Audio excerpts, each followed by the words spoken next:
صباح الجمال مستمعي راديو دوجما.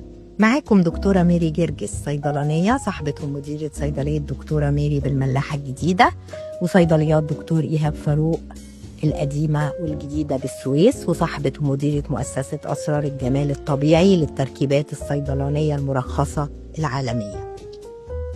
أهلا بيكم. أحب أعرفكم عن حبي وشغفي لمجال العلاج الطبيعي، وهو عشقي للطبيعة من طفولتي، وده اللي خلاني برغم حصولي على مجموع أكتر من الطب في السنة بتاعتي ب9% اخترت الصيدلة بدون لحظة تردد. تفوقت فيها جدا وتعينت معيدة في قسم الفارماكوجنوسي، وده كان لب تخصصي اللي أبدعنا فيه حاليا ووصلنا بتركيباتنا المرخصة لكل أنحاء العالم. إيه هو العلاج بالأعشاب الطبيعية واللي على أصل علمي؟ لأن طبعا مهم جدا إن أي حاجة تتعمل يكون ليها مرجعية طبية وعلمية حقيقية، مش مجرد تجارب ممكن تكون مضرة أكتر ما تكون مفيدة. لو بدأنا نركز كده من زمان، الناس قد إيه كانت صحتها رائعة وجمالها لا يقارن بأي جمال.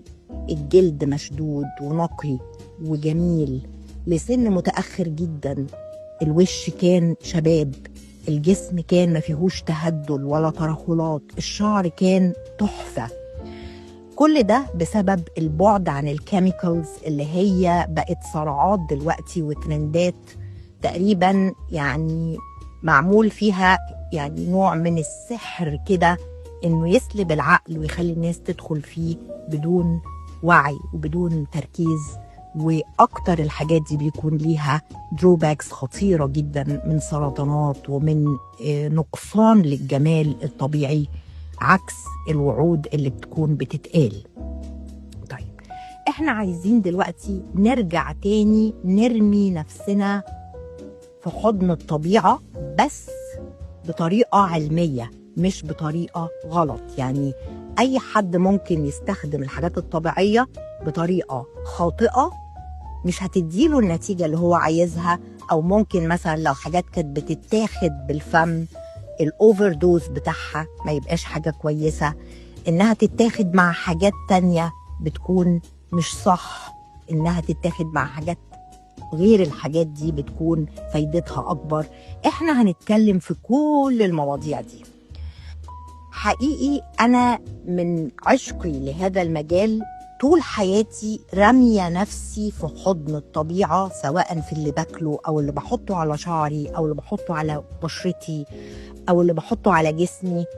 مش هقول لكم بنسبة 99%، لا هقول لكم بنسبة 100%. وعلشان نعرف إذا كانت أي تجربة صح أو غلط، أنا بشوف اللي بينادي بالتجربة دي دنيته عاملة إيه.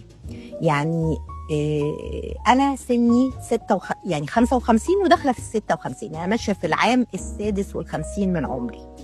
بمنتهى البساطة جدا أي حد ممكن يقابلني بيشوف شعري أو كذا أو كذا، ساعتها هيقول فعلا الكلام اللي الدكتورة بتقوله ده كلام باين عليها إن واحدة خلاص يعني داخلة في مارس الجاي هتبقى 56 سنة ويبقى جسمها ورشاقتها شعرها بشرتها كذا بالليفل ده، لا يبقى هي السكة والطريق اللي خدته ده صح. أو لا، ده هي شعرها منحول وفروتها مش مظبوطة وشعرها عاجز في النمو ومقصف وبشرتها كذا وجسمها متهدل لا يبقى هي ايه اللي بتقوله ده مش مظبوط.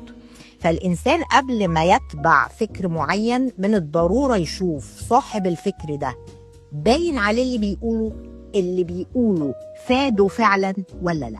ده اللي هنعمله خلال الحلقات القادمة.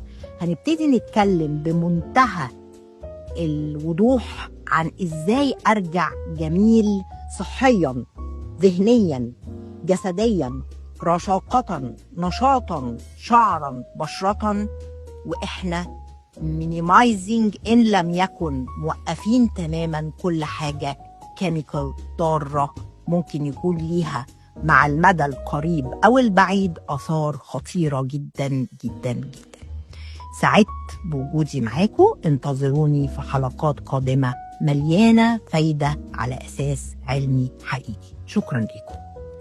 على الراديو، راديو دوجما 3.10.